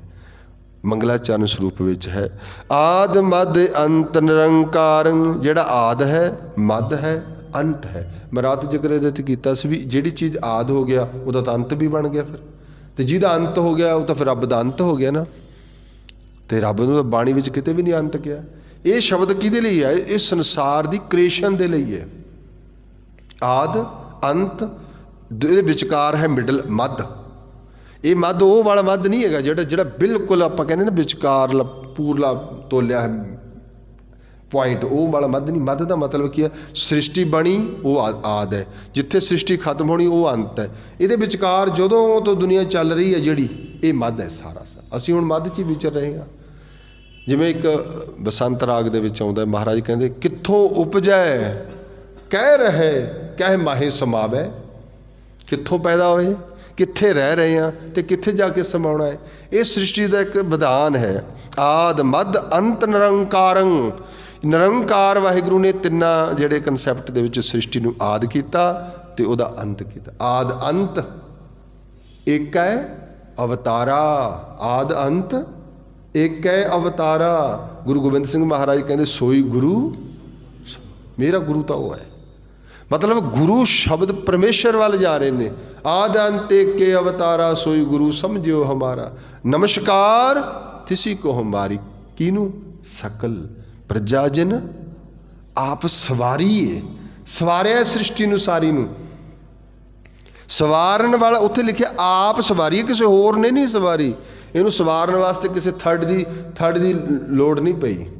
ਸ੍ਰਿਸ਼ਟੀ ਬਣਾਈ ਅਤੇ ਬਣਾਉਣ ਵਾਲਾ ਆਪ ਸੀਗਾ। ਇਸ ਕਰਕੇ ਉਸ ਕੁਦਰਤ ਦੀ ਗੱਲ ਕਰਦੇ ਨੇ। ਨਿਰੰਕਾਰ ਵਾਹਿਗੁਰੂ, ਉਹ ਵਾਹਿਗੁਰੂ ਜਿਹੜਾ ਹਰੀ ਸ੍ਰਿਸ਼ਟੀ ਨੂੰ ਬਣਾਉਣ ਵਾਲਾ ਹੈ। ਆਪੇ ਸੁਨ ਆਪੇ ਸੁਖ ਆਸਨ। ਮਹਾਰਾਜ ਕਹਿੰਦੇ ਉਹ ਸੁਨ ਰੂਪ ਵਿੱਚ ਵੀ ਆਸ। ਸੁਨ ਰੂਪ ਜਦੋਂ ਸ੍ਰਿਸ਼ਟੀ ਨੂੰ ਬਣਾਇਆ ਸੀ, ਸਰਗੁਣ ਨਿਰਗੁਣ ਨਿਰੰਕਾਰ ਸੁਨ ਸਮਾਧੀ ਆਪ, ਉਹ ਸੁਨ ਸਮਾਧ ਰੂਪ ਹੈ। ਜਿੱਥੇ ਕਹਿੰਦੇ ਸੀ ਅਰਬਦ ਨਰਬਦ ਧੁੰਦੂ ਕਾਰਾ, ਕੁਛ ਵੀ ਨਹੀਂ ਸੀਗਾ, ਨਾ ਚੰਦਰਮਾ ਨਾ ਸਿਤਾਰੇ ਸੀ ਨਾ ਸੂਰਜ, ਕੁਛ ਵੀ ਨਹੀਂ ਸੀਗਾ, ਬੈਕਗਰਾਊਂਡ ਬਿਲਕੁਲ ਉਹ ਸੁੰਨ ਅਵਸਥਾ ਸੀ। ਅਤੇ ਇੱਥੇ ਕਹਿੰਦੇ ਆਪੇ ਹੀ ਉਹ ਸੁੰਨ ਸੀ ਅਤੇ ਆਪੇ ਹੀ ਸੁਖਾਸਣ। ਹੁਣ ਸ੍ਰਿਸ਼ਟੀ ਵਰਤ ਰਹੀ ਹੈ, ਜਿੱਦੇ ਸੁਖਾਸਣ ਹੋਊਗਾ, ਜਿਵੇਂ ਅਸੀਂ ਰਾਤ ਮੈਂ ਕਹਿ ਰਿਹਾ ਸੀ ਵੀ ਸੁਖਾਸਣ ਹੋਣਾ ਜਦੋਂ ਸਮਾਪਤੀ ਹੋ ਜਾਂਦੀ ਹੈ। ਆਪਾਂ ਗੁਰੂ ਸਾਹਿਬ ਦਾ ਸੁਖਾਸਨ ਕਰਦੇ ਹਾਂ। ਸੁਖਾਸਨ ਦੇ ਵਿੱਚ ਗੁਰੂ ਪਾਤਸ਼ਾਹ ਜੀ ਦਾ ਹੁਕਮਨਾਮਾ ਨਹੀਂ ਹੁੰਦਾ, ਸੁਖਾਸਨ ਦੇ ਵਿੱਚ ਉਪਦੇਸ਼ ਨਹੀਂ ਹੁੰਦਾ। ਸ੍ਰਿਸ਼ਟੀ ਦਾ ਬਣਾਉਣਾ, ਸ੍ਰਿਸ਼ਟੀ ਦਾ ਸਿਰਜਣਾ ਕਦੋਂ ਹੁੰਦਾ? ਪ੍ਰਕਾਸ਼ ਰੂਪ 'ਚ ਹੁੰਦਾ। ਪ੍ਰਕਾਸ਼ ਰੂਪ ਦੇ ਵਿੱਚ ਸ੍ਰਿਸ਼ਟੀ ਆਉਂਦੀ ਹੈ ਸਾਰੀ ਦੀ ਸਾਰੀ। ਜੋ ਕੁਝ ਬਣ ਰਿਹਾ ਪ੍ਰਕਾਸ਼ ਰੂਪ 'ਚ ਹੋ ਰਿਹਾ। ਜਦੋਂ ਸੁਖਾਸਨ ਰੂਪ ਵਿੱਚ ਉਦੋਂ ਨਹੀਂ ਹੈ। ਮਹਾਰਾਜ ਕਹਿੰਦੇ ਆਪੇ ਹੀ ਕਰਨਾ ਕੀਓ, ਰਾਤ ਮੈਂ ਕਹਿ ਰਿਹਾ ਸੀ ਆਪੇ ਹੀ ਕਰਨਾ ਕੀਓ ਕੱਲ ਆਪੇ ਹੀ ਤੇ ਧਾਰੀਏ। ਆਪਣੇ ਆਪ ਤੇ ਕਲਾ ਧਾਰ ਕੇ ਸਾਰੀ ਸ੍ਰਿਸ਼ਟੀ ਵਿੱਚ ਸਿਮਰਿਆ ਹੋਇਆ ਹੈ। ਅਤੇ ਅੱਗੇ ਕਹਿੰਦੇ ਆਪੇ ਸੁਨਤ ਆਪੇ ਹੀ ਜਾਸਨ, ਆਪ ਹੀ ਸੁਣਨ ਵਾਲਾ ਹੈ ਅਤੇ ਆਪਨ ਹੀ ਜਾਸਨ। ਜਾਸਨ ਦਾ ਜਸ ਕਰਨ ਵਾਲਾ। ਮੈਂ ਫਿਰ ਬੇਨਤੀ ਕਰਾਂ, ਜੇ ਤਾਂ ਤੁਸੀਂ ਉੱਥੇ ਹੀ ਪੰਕਤੀ ਫਿਰ ਪੜ੍ਹੋ, ਉਹਨੂੰ ਨਹੀਂ ਛੱਡਣਾ, ਕਿਉਂਕਿ ਉਹ ਮੂਲ ਹੈ ਸਾਡਾ। ਗੁਰਦੇਵ ਮਾਤਾ, ਗੁਰਦੇਵ ਪਿਤਾ, ਗੁਰਦੇਵ ਸੁਆਮੀ ਪਰਮੇਸ਼ਰਾ। ਜੇ ਤਾਂ ਅਸੀਂ ਮਾਤਾ ਪਿਤਾ ਦੋ ਬਣਾ ਕੇ ਅਲੱਗ ਅਲੱਗ ਕਰਾਂਗੇ, ਇਹ ਮੇਰੀ ਮਾਂ ਇਹ ਮੇਰਾ ਪਿਤਾ, ਫਿਰ ਤਾਂ ਦੋ ਹੋ ਗਏ ਨਾ, ਫਿਰ ਤਾਂ ਅਲੱਗ ਹੋ ਗਿਆ। ਗੁਰੂ ਅਰਜਨ ਪਾਤਸ਼ਾਹ ਕਹਿੰਦੇ ਨਹੀਂ ਨਹੀਂ, ਮੇਰਾ ਗੁਰਦੇਵ ਹੀ ਕੀ ਆ? ਮਾਂ ਹੈ। ਗੁਰਦੇਵ ਹੀ ਮੇਰਾ ਪਿਤਾ ਹੈ। ਇਹਦਾ ਮਤਲਬ ਇੱਕ ਜੈਂਡਰ ਨੂੰ ਦੋ ਰਿਸ਼ਤਿਆਂ ਨਾਲ ਕਹਿ ਰਹੇ ਨੇ। ਫਿਰ ਇਹ ਕਿਹਦੀ ਗੱਲ ਹੈ? ਗੁਰਦੇਵ ਕੌਣ ਹੈ? ਸ਼ਬਦ ਹੈ। ਹੁਣ ਤੁਸੀਂ ਦੱਸੋ ਵੀ ਸ਼ਬਦ ਦੀ ਕੀ ਮਾਂ ਹੋਏਗੀ ਅਤੇ ਸ਼ਬਦ ਦਾ ਕੀ ਪਿਆਰ? ਗੁਰੂ ਸ਼ਬਦ ਹੈ ਸਾਡਾ, ਉਹਦੀ ਮਾਂ ਕੀ ਹੈ? ਮਾਂ ਵੀ ਗੁਰੂ ਹੈ। ਇਸ ਕਰਕੇ ਬਹੁਤ ਸ਼ਬਦਾਂ 'ਚ ਤੁਹਾਨੂੰ ਇਹ ਹੁਣ ਮਿਲੇਗੀ ਇਹ ਗੱਲ ਵੀ ਜਦੋਂ ਅਸੀਂ ਕਹਿੰਦੇ ਵੀ ਉਹ ਤਾਂ ਮਹਾਰਾਜ ਵਾਰ ਸਾਰਾ ਕੁਛ, ਸਭ ਕੁਛ ਤੂੰ ਹੈ ਮੇਰੇ ਪਿਆਰੇ, ਤੇਰੀ ਕੁਦਰਤ ਕਉ ਬਲ ਜਾਏ ਜੀ, ਸਭ ਕੁਛ ਤੂੰ ਹੀ ਹੈ। ਭਾਣੇ ਉਜੜ ਭਾਣੇ ਰਾਹ, ਸਾਰਾ ਕੁਛ ਤੇਰੇ ਹੁਕਮ 'ਚ ਹੈ, ਕਿਉਂਕਿ ਤੂੰ ਹੀ ਹੈ ਸਭ ਕੁਛ। ਫਿਰ ਅੱਗੇ ਕਹਿੰਦੇ ਨਾ ਕੋ ਮੂਰਖ ਨਾ ਕੋ ਸਿਆਣਾ, ਵਰਤੈ ਸਭ ਕਿਛ तेरा भाणा। ये सारे सृष्टि दे विच जदों वो है, देखो ध्यान दिओ, ਅਸੀਂ ਉਹਦੇ ਬਾਹਰਲੇ ਕੰਮਾਂ ਤੋਂ ਦੇਖ ਕੇ ਕਹਿੰਦੇ ਹਾਂ ਵੀ ਦੇਖੋ ਜੀ ਬੰਦਾ ਮੂਰਖ ਹੈ, ਇਹਨੂੰ ਕੱਪੜੇ ਪਾਉਣ ਦਾ ਢੰਗ ਨਹੀਂ ਪਤਾ ਹੈਗਾ। ਅਤੇ ਜਿਹੜੇ ਅਸੀਂ ਉਹਨਾਂ ਨੂੰ ਵੀ ਮੂਰਖ ਹੀ ਕਹਿ ਦਿੰਦੇ, ਦੇਖੋ ਆਹ ਕੀ ਕੰਮ ਕਰਿਆ ਇਹਨਾਂ ਨੇ, ਇਹ ਮੂਰਖ ਨਹੀਂ ਤੇ ਹੋਰ ਕੀ ਨਹੀਂ। ਚੰਗੇ ਭਲੇ ਬੰਦੇ ਪੜ੍ਹੇ ਲਿਖੇ ਵੀ ਇਹੋ ਜਿਹਾ ਕੰਮ ਕਰਦੇ ਨੇ, ਅਸੀਂ ਕਹਿ ਦਿੰਦੇ ਹਾਂ, ਅਸੀਂ ਉਹਨੂੰ ਵੀ ਮੂਰਖ ਕਹਿ ਦਿੰਦੇ ਹਾਂ। ਇਹ ਤਾਂ ਬਾਹਰਲੀ ਪ੍ਰਕਿਰਿਆ ਹੈ, ਪਰ ਜਿਹੜੀ ਅੰਦਰਲੀ ਪ੍ਰਕਿਰਿਆ ਹੈ ਉਹਦੇ ਅੰਦਰ ਵੀ ਜੋਤ ਹੈ, ਉਹਦੇ ਅੰਦਰ ਵੀ ਭੁੱਖ ਹੈ, ਉਹਦੇ ਅੰਦਰ ਵੀ ਸਭ ਕੁਝ ਹੈ। ਜਿਵੇਂ ਆਮ ਸਿਆਣੇ ਬੰਦੇ ਦੇ ਵਿੱਚ ਜਦੋਂ ਤੁਸੀਂ ਉਹਨੂੰ ਵੇਖੋਗੇ ਫਿਰ ਤੁਸੀਂ ਕਿਵੇਂ ਕਹਿ ਦੋਗੇ ਇਹ ਮਾੜਾ ਤੇ ਚੰਗਾ ਹੈ। ਜਦੋਂ ਸੁਰਤ ਕਰਕੇ ਵੇਖਣਾ, ਜਦੋਂ ਸ਼ਬਦ ਕਰਕੇ ਵੇਖਣਾ, ਜਦੋਂ ਗਿਆਨ ਕਰਕੇ ਵੇਖਣਾ, ਜਦੋਂ ਗੁਰੂ ਕਰਕੇ ਵੇਖਣਾ, ਫਿਰ ਇੱਕ ਦਿਸੇਗਾ। ਜਦੋਂ ਬਾਹਰੀ ਤਲ 'ਤੇ ਦੇਖਾਂਗੇ ਕਿਸੇ ਦੇ ਕੱਪੜੇ ਘੱਟ ਨੇ, ਕਿਸੇ ਦੇ ਮਹਿੰਗੇ ਨੇ, ਕਿਸੇ ਦੇ ਸਸਤੇ ਨੇ, ਫਿਰ ਅਸੀਂ ਭਾਵੇਂ ਜਿੰਨਾ ਮਰਜ਼ੀ ਫਰਕ ਰੱਖੀ ਜਾਈਏ।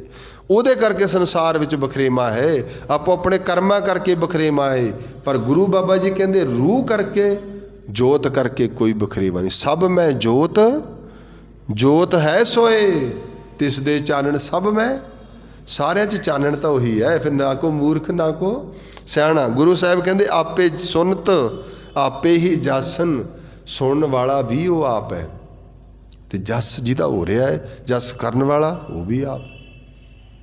ਕਿਉਂਕਿ ਅੰਦਰਲੀ ਜਿਹੜੀ ਜੋਤ ਹੈ ਉਹ ਦੂਜੀ ਵੱਖਰੀ ਨਹੀਂ ਹੈਗੀ ਕਿਸੇ ਦੇ ਵਿੱਚ। ਅਤੇ ਸਾਹਿਬ ਮਹਾਰਾਜ ਕਹਿੰਦੇ, ਜਿਵੇਂ ਨਾ ਬੰਗਾਲ ਦੇ ਵਿੱਚ ਇੱਕ ਸੰਤ ਹੋਏ ਨੇ ਰਾਮਾ ਕਿਸ਼ਨ ਜੀ, ਉਹਨਾਂ ਨੇ ਨਾ ਕੀ ਹੋਇਆ ਇੱਕ ਦਿਨ, ਉਹਨਾਂ ਦੀ ਮੈਂ ਹਿਸਟਰੀ ਪੜ੍ਹ ਰਿਹਾ ਸੀ, ਉਹਦੇ 'ਚ ਪਤਾ ਲੱਗਿਆ ਕਿ ਉਹ ਸਵੇਰੇ ਉੱਠੇ ਅਤੇ ਉਹਨਾਂ ਨੇ ਉੱਠ ਕੇ ਆਪਣੀ ਪਤਨੀ ਨੂੰ ਮੱਥਾ ਟੇਕਤਾ। ਪਤਨੀ ਵੀ ਹੈਰਾਨ ਹੋ ਗਈ ਵੀ ਹਮੇਸ਼ਾ ਆਮ ਕਰਕੇ ਇਹ ਤਾਂ ਹੁੰਦਾ ਹੀ ਨਹੀਂ ਕਿ ਪਤੀ ਆਪਣੀ ਪਤਨੀ ਨੂੰ ਮੱਥਾ ਟੇਕੇ। ਉਹ ਕਹਿੰਦੀ ਵੀ ਤੁਸੀਂ ਵੀ ਮੈਨੂੰ ਮੱਥਾ ਕਿਉਂ ਟੇਕਿਆ? ਉਹ ਕਹਿੰਦਾ ਅੱਜ ਤੱਕ ਮੈਂ ਇਹੀ ਸੋਚਦਾ ਸੀ ਵੀ ਰੱਬ ਐਵੇਂ ਐਵੇਂ, ਅੱਜ ਮੈਨੂੰ ਪਤਾ ਲੱਗਿਆ, ਅੱਜ ਮੈਨੂੰ ਇਹ ਅਹਿਸਾਸ ਹੋਇਆ ਮੇਰੀ ਪਤਨੀ ਵਿੱਚ ਵੀ ਰੱਬ ਹੈ। ਜੋ ਜੋਤ ਮੇਰੇ ਵਿੱਚ ਹੈ ਨਾ ਉਹ ਮੇਰੀ ਪਤਨੀ 'ਚ ਵੀ ਹੈ। ਹੁਣ ਮੈਨੂੰ ਉਹ ਤੇਰੇ 'ਚ ਹੀ ਦਿਸਦਾ ਪਿਆ ਹੈ। ਹੁਣ ਰਿਸ਼ਤਾ ਨਹੀਂ ਹੈ, ਹੁਣ ਰਿਸ਼ਤਾ ਚੇਂਜ ਹੋ ਗਿਆ, ਬਦਲ ਗਿਆ। ਜਦ ਤੁਸੀਂ ਇਹਦਾ ਖੁਲਾਸਾ ਕਰੋਗੇ, ਗੁਰੂ ਪਾਤਸ਼ਾਹ ਇਸੇ ਰੰਗ ਵਿੱਚ ਸਾਰੀ ਦੁਨੀਆ ਨੂੰ ਦੇਖਦੇ ਨੇ। ਅਤੇ ਉਹ ਕਹਿੰਦੇ ਵੀ ਤਾਂ ਮੈਂ ਵੇਖ ਰਿਹਾ ਅੱਜ ਬਦਲ ਗਈ, ਅਵਸਥਾ ਬਦਲ ਗਈ, ਹੁਣ ਮੈਨੂੰ ਤੇਰੇ 'ਚ ਵੀ ਰੱਬ ਦਿਸ ਰਿਹਾ। ਐਵੇਂ ਹੀ ਹੁੰਦਾ ਨਾ। ਇਹ ਕਹਿੰਦੇ ਜੀ ਦੇਖੋ ਜੀ ਮੇਰੇ, ਆਪਾਂ ਤਾਂ ਕਹਿੰਦੇ ਸਾਰਿਆਂ ਵਿੱਚ ਰੱਬ ਦੀ ਜੋਤ ਹੈ, ਫਿਰ ਪਰਿਵਾਰ ਵਿੱਚ ਵੀ ਤਾਂ ਉਹਦੇ 'ਚ ਹੀ ਹੈ, ਉਹਦੀ ਜੋਤ ਹੈ। ਪਤਨੀ ਵਿੱਚ ਵੀ ਤਾਂ ਉਹਦੀ ਜੋਤ ਹੈ, ਬੱਚਿਆਂ ਵਿੱਚ ਵੀ ਤਾਂ ਉਹਦੀ ਜੋਤ ਹੈ, ਉਹਨਾਂ 'ਚ ਕਿਹੜਾ ਵੱਖਰੀ ਹੈ। ਜੋਤ ਕਰਕੇ ਤਾਂ ਅਸੀਂ ਸਾਰਿਆਂ ਨਾਲ ਸਾਡਾ ਇੱਕੋ ਹੀ ਰਿਸ਼ਤਾ ਹੈ, ਉਹਦੇ ਨਾਲ ਨਹੀਂ ਵੱਖਰਾ ਹੋ ਸਕਦਾ। ਸੰਸਾਰ ਕਰਕੇ, ਸਰੀਰ ਕਰਕੇ ਸਾਡੇ ਰਿਸ਼ਤੇ ਵੱਖਰੇ ਹੋ ਸਕਦੇ ਨੇ, ਜੋਤ ਕਰਕੇ ਸਾਡਾ ਸਭ ਨਾਲ ਰਿਸ਼ਤਾ ਇੱਕੋ ਹੀ ਹੈ। ਉਹ ਕਿਹੜਾ ਹੈ? ਸਭਨਾ ਜੀਆਂ ਕਾ ਇੱਕ ਦਾਤਾ। ਉਹ ਤਾਂ ਸਾਰਿਆਂ ਦਾ ਮਾਲਕ ਇੱਕੋ ਹੀ ਹੈ। ਜੇ ਉਹ ਸਾਰਿਆਂ ਦਾ ਰੱਬ ਇੱਕ ਪਿਤਾ ਗਾ ਅਤੇ ਅਸੀਂ ਉਹਦੇ ਕੀ ਹਾਂ? ਅਸੀਂ ਉਹਦੇ ਬੱਚੇ ਹੋ ਗਏ ਨਾ ਫਿਰ ਸਾਰੇ, ਅਤੇ ਸਾਰੇ ਬੱਚਿਆਂ ਦੇ ਰਿਸ਼ਤਾ ਸਾਡਾ ਫਿਰ ਇੱਕੋ ਹੀ ਬਣ ਗਿਆ, ਸਭ ਭਾਈ ਨੇ। ਇਸ ਕਰਕੇ ਜੋਤ ਕਰਕੇ ਜਦੋਂ ਦੇਖੋਗੇ ਸੰਸਾਰ ਨੂੰ ਫਿਰ ਇੱਕ ਦਿਸੂਗਾ, ਦੋ ਨਹੀਂ ਦਿਸਣੀ। ਜਦੋਂ ਤੁਸੀਂ ਸਰੀਰ ਕਰਕੇ ਦੇਖੋਗੇ, ਕਿਉਂਕਿ ਸਰੀਰ ਕੀ ਆ? ਨਾਸ਼ਵਾਨ। ਦੋ ਚੀਜ਼ਾਂ ਦਾ ਜੋੜ ਹੈ ਸਰੀਰ, ਇੱਕ ਨਾਸ਼ਵਾਨ ਚੀਜ਼ ਹੈ, ਇੱਕ ਜਿਹੜੀ ਹੈ ਪਰਮਾਨੈਂਟ ਹੈ। ਬਾਬਾ ਜੀ ਗੁਰੂ ਤੇਗ ਬਹਾਦਰ ਜੀ ਦਾ ਇੱਕ ਸ਼ਬਦ ਆ, ਉਹ ਕਹਿੰਦੇ ਸਾਧੋ ਰਚਨਾ ਰਾਮ ਬਣਾਈ। ਇਹ ਕ੍ਰਿਏਸ਼ਨ ਹੈ ਨਾ ਜਿਹੜੀ, ਇਹ ਕਿਸੇ ਆਮ ਬੰਦੇ ਦੀ ਬਣਾਈ ਉਹ ਨਹੀਂ ਹੋਈ, ਇਹ ਰਾਮ ਦੀ ਬਣਾਈ ਹੋਈ ਹੈ। ਦੁਨੀਆ ਦੀ ਕਿੱਡੀ ਮਹਿੰਗੀ ਤੋਂ ਮਹਿੰਗੀ ਮਸ਼ੀਨ ਹੋ ਜਾਏ, ਕਿੰਨੇ ਤੋਂ ਵਧੀਆ ਕੁਛ ਮਰਜ਼ੀ ਹੋ ਜਾਏ, ਕਿਤੇ ਨਾ ਕਿਤੇ ਉਹ 'ਚ ਗੜਬੜ ਪੈ ਹੀ ਜਾਂਦੀ ਹੈ ਨਾ। ਆਏ ਵਾਰੀ ਉਹਨੂੰ ਚੇਂਜ ਕਰਨੀ ਪੈਂਦੀ ਹੈ, ਆਏ ਵਾਰੀ ਮਾਡਲ ਚੇਂਜ ਕਰਨਾ ਪੈਂਦਾ ਹੈ। ਪਰ ਤੁਸੀਂ ਦੇਖੋ ਜਿਹੜਾ ਪਰਮੇਸ਼ਰ ਨੇ ਬਣਾਇਆ, ਦੋ ਹੀ ਚੀਜ਼ਾਂ ਬਣਾਏ, ਇੱਕ ਵਜੂਦ ਅਤੇ ਇਹਦੇ 'ਚ ਰੂਹ, ਬਸ ਉਹੀ ਚੱਲਦਾ ਆ ਰਿਹਾ। ਸਾਧੋ ਰਚਨਾ ਰਾਮ ਬਣਾਈ, ਇੱਕ ਬਿਨਸੈ ਇੱਕ ਅਸਥਰ ਮਨ ਨੇ। ਇੱਕ ਬਿਨਸ ਰਿਹਾ, ਸਰੀਰ ਨੇ, ਬੌਡੀ ਨੇ ਬਿਨਸ ਜਾਣਾ, ਪਰ ਜਿਹੜਾ ਇਹਨੂੰ ਸਰੀਰ ਨੂੰ ਡਰਾਈਵ ਕਰ ਰਿਹਾ ਨਾ ਉਹ ਕਦੇ ਨਹੀਂ ਬਿਨਸਦਾ। ਇੱਕ ਅਸਥਰ ਮਨ ਨੇ। ਅਚਰਜ ਲਖਿਓ ਨਾ ਜਾਈ, ਇਹੀ ਤਾਂ ਉਹਦਾ ਅਚਰਜ ਹੈ, ਇਹੀ ਤਾਂ ਲਿਖਿਆ ਨਹੀਂ ਜਾ ਸਕਦਾ। ਦੇਖੋ ਨਾ ਜਦੋਂ ਬਾਡੀ ਨੂੰ ਅਸੀਂ ਦੇਖਦੇ ਹਾਂ, ਸਰੀਰ ਨੂੰ ਵੇਖਦੇ, ਇਹ 'ਚ ਕੀ ਕਮੀ ਹੁੰਦੀ? ਕੋਈ ਵੀ ਨਹੀਂ ਹੁੰਦੀ, ਕੁਛ ਨਹੀਂ ਹੁੰਦਾ। ਫਿਰ ਬੋਲਦਾ ਕਿਉਂ ਨਹੀਂ ਹੁੰਦਾ? ਜ਼ੁਬਾਨ ਤਾਂ ਹੁੰਦੀ ਹੈ, ਅੱਖਾਂ ਹੁੰਦੀਆਂ, ਦੇਖਦਾ ਕਿਉਂ ਨਹੀਂ? ਫਿਰ ਕੌਣ ਵੇਖਦਾ ਸੀ, ਕੌਣ ਦੇਖਦਾ ਸੀਗਾ? ਜਿਹੜਾ ਵੇਖ ਰਿਹਾ ਸੀ ਉਹ ਸੱਚ ਰੂਪ ਸੀ, ਉਹ ਜੋਤ ਰੂਪ ਸੀ। ਸਾਹਿਬ ਮਹਾਰਾਜ ਕਹਿੰਦੇ ਦੋਨਾਂ ਨੂੰ ਮਿਲ ਕੇ ਸ੍ਰਿਸ਼ਟੀ ਬਣਦੀ ਹੈ। ਸਾਧੋ ਰਚਨਾ ਰਾਮ ਬਣਾਈਏ, ਰਾਮ ਦੀ ਬਣਾਈ ਹੋਈ ਰਚਨਾ ਹੈ। ਅੱਗੇ ਮਹਾਰਾਜ ਕਹਿੰਦੇ ਆਪਨ ਆਪ ਆਪੇ ਉਪਾਇਓ, ਆਪਨ ਆਪ ਆਪੇ ਉਪਾਇਓ, ਤਿੰਨ ਸ਼ਬਦ ਆਏ ਨੇ। ਆਪਣੇ ਆਪੇ ਤੋਂ ਆਪ ਹੀ ਪਰਮੇਸ਼ਰ ਨੇ ਆਪਣਾ ਆਪਾ ਹੀ ਪੈਦਾ ਕੀਤਾ ਸਾਰਾ।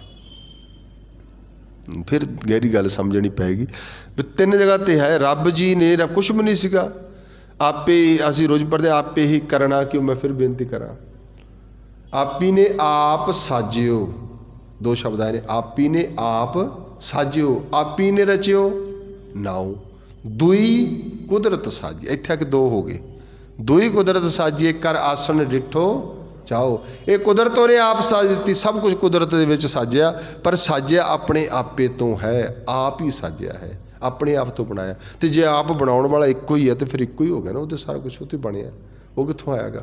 एक सज्जन नूं मैं सुन रहा सी, वो कहंदे बुराई चंगियाई माड़ा सब कुछ जो कुछ आया, जिन्ना भी संसार ते जो कुछ भी आया ना, सब उहदे तो आया है। खुशबू भी उहदे आउंदी है, बदबू भी उतों आई है। कित्थों आई है? फिर उत्थों आई है। हर एक चीज़ उत्थों पैदा हुई है, क्योंकि यही तो उहदा खेल है ना। करते एक खेल बनाया, आग्याकारी कीनी माया। ये तो खेल है, प्ले करते हैं, कोई किवें कोई किवें, बस खेडण वेले बस रौला पैंदा, खेड च गड़बड़ होंदी है साडे, वो च असीं माड़ा चंगा पक्ष कर जाते हैं। जे सही खेड के जावांगे फिर बाबा जी कहंदे जित जाते हैं। अगे कहंदे ने आपे बाप आप ही मायो। किवें एक ऐसी गल कितनी प्यारी लिखी है, आपे बाप, अपना बाप आप किवें बन सकता है, क्योंकि सिरजण वाला भी तो आप ही है ना। जिस चीज़ को पैदा करने वाला आप ही है तो फिर दूजा तो कोई है ही नहीं, फिर बाप भी तो ही है। इस करके जो तुम पढ़ते ना ताते ना माता है ना तात ना माता, भाव उन्होंने ताते कहते पिता नूं, ना पिता ही है ना माता ही है कोई, ताते ना माते ने जाते ना पाते, कुछ नहीं होता। रब का कोई नहीं है, क्योंकि जे उन्होंने पैदा करने वाला हो, ध्यान दो जी इत्थे है, जोड़ा उन्होंने पैदा करने वाला फिर तो बाप बन जाएगा।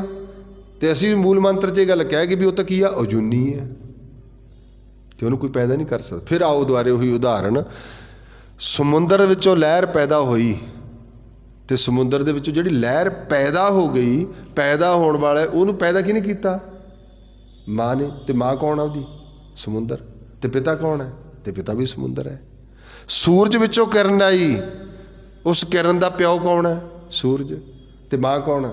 माँ भी हुई है। उस कोई भेद नहीं है। इस करके कहते आपे बाप, आप ही सिरजण वाला, बाप भी आप ही है। आपे मायो, आप ही माँ है, ਉਹਦਾ कोई माँ बाप कोई होर नहीं है। इस करके तो उन्होंने असी कहने ना अजूनी सैभंग। सैभंग ये पंजाबी च शब्द है, ये स्वयं शब्द तो बनया है। स्वयं अपने आप, अपने आपे तो आप ही प्रगट होया, अपने आप तो आप प्रगट हो गया। जिवें ना जे तुसीं देखो धरती दे विच सब कुछ है, किते लावा फुटदा है ना, उन्होंने कोई नहीं पैदा करता, बस वो धरती चलता रहता, एक दिन उनका अपने आप फुट जाता है। उन्होंने कोई पैदा नहीं करता है, अपने आप फुटता है। वो क्रिएशन है दुनिया की, जो जो परमेश्वर ने बनाया अपने आप ही बनता है। तुसीं देखो कमाल है वो किन्नी यही धरती है, एको ही धरती है, एक पासे लावे फुट रहे हैं, एक पासे बर्फ ही बर्फ है, ठंडा ही नहीं होंदा, गर्मी नहीं होंदा कदे उत्थे, सदा ही 24 घंटे ही लगातार साल भर लगातार ठंड रहिंदी, उत्थे कदे गर्मी नहीं होंदी। उही धरती है, किते बंजर पईयां ने, किते ऐन पूरे का पूरा रेता पिया, कदे बूंद भी नहीं गिरदी। ये बनाने वाली दी क्रिएशन है ना, सब कुछ उसने सृष्टि दे विच सिरजा है। गुरु बाबा जी कहते इस करके उन्होंने बनाने वाला कोई नहीं, वो सैभंग है, अपने आप तो पैदा हुंदा है, उन्होंने कोई दूजा नहीं बना सकता। आपे बाप आपे ही मायो। जदों असी उस आप की गल करते हैं, उन्होंने असी अपने वालों देखते हैं ना, इत्थे गुरु साहब दस रहे हैं ना, रब जी की गल करते हैं, पर जदों असी वेखते हैं फिर उत्थे गुरु साहब ने अपने आपे नूं इउं प्रगट किया, तू मेरा पिता तू है मेरा माता। सानू पैदा करने वाला वो है, अपने आप नूं पैदा करने वाला नहीं है। उत्थे बाणी की पंक्ति ये कहती है, तू मेरा पिता तू है मेरा माता, तू मेरा बंदप तू मेरा भ्राता, तू ही मेरा भरा है। इको ही एक परसनैलिटी नाल सारे रिश्ते ने, साडे सारिਆਂ ਦੇ रिश्ते ਉਹਦੇ ਨਾਲ ने। असी उन्हें सानू उन्होंने पैदा किया है, पर उन्होंने किसी ने अज तक पैदा नहीं किया। इस करके बाप भी वो है, माँ भी उही है, तो यही आप ही सबाए आपदे आप तो गुरु महाराज कहते ने हरजी माता हरजी पिता, हर जीओ प्रतिपालक, सारी प्रतिपालना करने वाला भी वही है, ਉਹਦੇ बिना कोई दूसर नहीं हैगा। आपे बाप आपे ही मायो, आपे सूखम आपे अस्थूला। सूखम ਹੁੰਦਾ ਹੈ ਜਿਹੜੀ ਚੀਜ਼ ਦਿਖਾਈ ਨਹੀਂ ਦਿੰਦੀ, ਜਿਹਨੂੰ ਸੌਫਟਨੈਸ ਕਹਿੰਦੇ ਅਸੀਂ, ਦਿਖਾਈ ਨਹੀਂ ਦਿੰਦੀ। ਆ ਦੇਖੋ ਬਲਬ ਦਿਖਾਈ ਦਿੰਦਾ, ਲਾਈਟ ਨਹੀਂ ਦਿਖਾਈ ਦਿੰਦੀ। ਪਕੜ ਕੇ ਦਿਖਾਇਓ ਲਾਈਟ ਨੂੰ, ਇਸ ਤਰ੍ਹਾਂ ਪੜਦਾ ਰੌਸ਼ਨੀ ਨਹੀਂ ਪੜੀ ਜਾਂਦੀ। ਖੁਸ਼ਬੂ ਹੈ ਸਾਡੇ ਤੱਕ ਪਹੁੰਚ ਜਾਂਦੀ ਹੈ, ਫੁੱਲ ਦਿਖਾਈ ਦਿੰਦੇ ਨੇ, ਖੁਸ਼ਬੂ ਨਹੀਂ ਦਿਖਾਈ ਦਿੰਦੀ। ਇਹ ਸੌਫਟ ਨੇ। ਹਵਾ ਹੈ ਪਰਮੇਸ਼ਰ, ਅਸੀਂ ਉਹਨੂੰ ਰਿਲਾਈਜ਼ ਕਰਦੇ ਹਾਂ ਪਰ ਉਸ ਨੂੰ ਪਕੜਿਆ ਨਹੀਂ ਜਾ ਸਕਦਾ। ਐਵੇਂ ਕਿ ਹਵਾ ਤਾਂ ਸਾਰੀ ਆ, ਹੁਣ ਜ਼ਰੇ ਜ਼ਰੇ 'ਚ ਸਾਡੇ ਵਿੱਚ ਵੀ ਹੈ, ਨਹੀਂ ਪੜ ਸਕਦੇ। ਗੁਰੂ ਮਹਾਰਾਜ ਕਹਿੰਦੇ ਆਪੇ ਸੂਖਮ, ਸੂਖਮ ਰੂਪ ਵਿੱਚ ਉਹ ਸਾਰੇ ਆਪ ਹੈ। ਸਾਡੀ ਬਾਡੀ ਵਿੱਚ ਸਰੀਰ ਹੈ ਜਿਹੜਾ ਸਾਡਾ, ਇਹ ਸਾਡਾ ਕੀ ਅਸਥੂਲਾ ਹੈ, ਇਹ ਦਿਖਦਾ ਹੈ। ਸਾਡੇ ਵਿੱਚ ਜਿਹੜੀ ਜੋਤ ਹੈ ਉਹ ਸੂਖਮ ਹੈ, ਉਹ ਦਿਖਦੀ ਨਹੀਂ ਹੈਗੀ।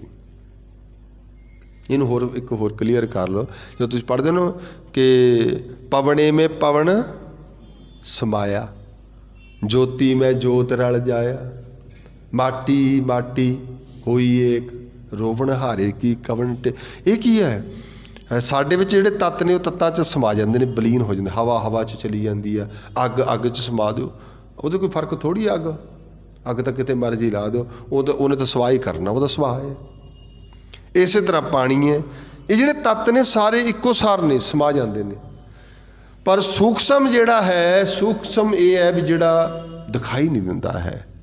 ਸੂਖਸਮ ਸ਼ਬਦ ਹੈ, ਸ਼ਬਦ ਲਿਖਿਆ ਹੋਇਆ ਨਹੀਂ, ਸ਼ਬਦ ਬੋਲਿਆ। ਆਹ ਦੇਖੋ ਤੁਸੀਂ ਕਿੰਨੇ ਬੋਲ ਬੋਲ ਰਹੇ ਆ, ਇਹ ਸਾਰੇ ਘੁੰਮ ਰਹੇ ਨੇ ਸਾਡੇ ਵਿੱਚ, ਸਾਡੇ ਤੱਕ ਪਹੁੰਚ ਰਹੇ ਨੇ, ਦਿਖਾਈ ਥੋੜ੍ਹੀ ਦਿੰਦੇ ਨੇ। ਇਹ ਸੂਖਸਮ ਨੇ, ਸਾਡੇ ਅੰਦਰ ਜੋ ਵਰਤ ਰਿਹਾ ਉਹ ਸੂਖਸਮ ਹੈ।